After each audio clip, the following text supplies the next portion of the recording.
Setiap hari angkatan bersenjata Rusia tanpa jeda memberikan hadiah kepada orang-orang Ukraina. Hadiah berupa granat atau serangan-serangan mematikan yang dilayangkan pasukan Rusia ke lubang persembunyian tentara Ukraina. Seperti yang terlihat dalam rekaman berikut.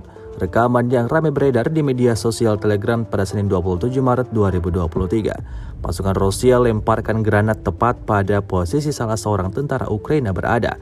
Tampak saat setelah granat tiba, parit target meledak dan tentara Ukraina yang ada di sana sigap menyelamatkan diri dengan cara berguling keluar dari dalam parit hindari serangan. Aksi tentara itu kemudian berhasil menyelamatkan nyawanya.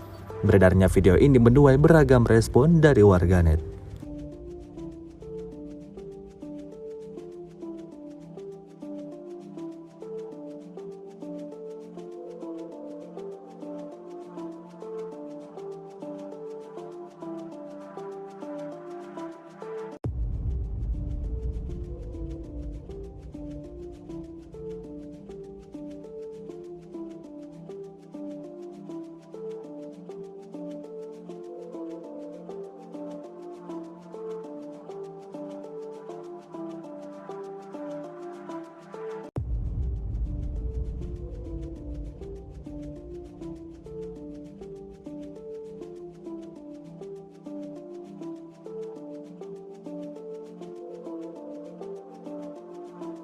Terima kasih sudah nonton.